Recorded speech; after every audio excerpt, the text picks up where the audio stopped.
3, 2, 1, go!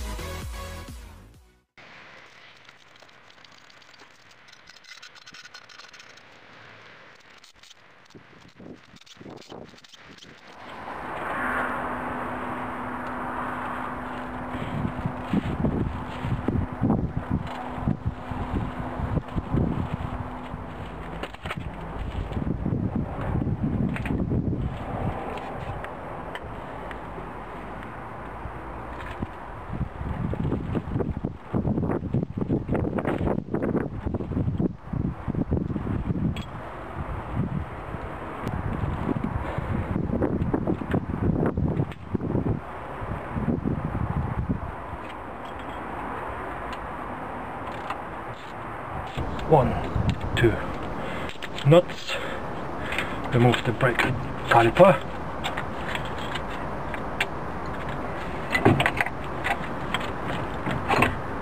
there you go. I want to put my brake caliper there, it's nice and safe. As you can see, they still got some life on it, but it starts squeaking, so no good for me.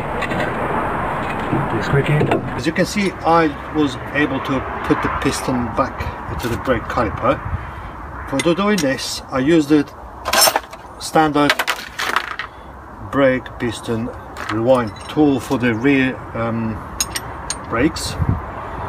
As you can see, I couldn't use this end of that tool because it was turning in the piston, so it wasn't the correct way to put the piston back into the brake caliper. That's what I used, this flat tool, and just do the typical way as the rear ones, rear brakes. So like that, and I was able to push the piston back into the brake caliper. So the next thing we need to do is to clean oxygen.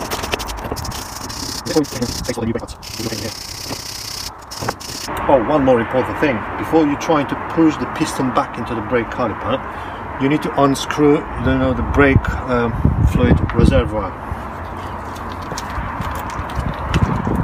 At least like this.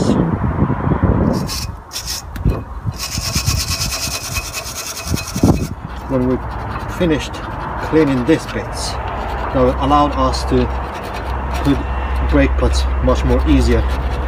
And also don't forget to put copper grease on any surface which is touching by the brake pads. That will help you to remove them when you do exchanging them next time.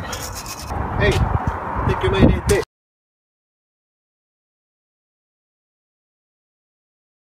In it.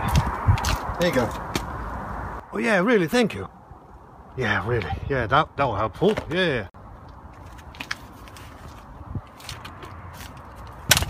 Okay, so when we've got them, we can just unpack. Quick unboxing. Yay! What we've got inside? Brake pads.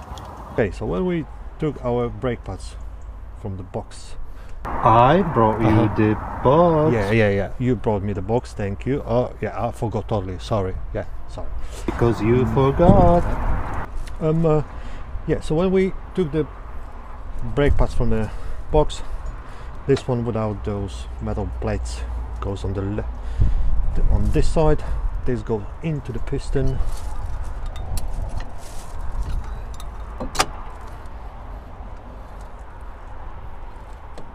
Yep, that goes into the piston and all goes back to their place.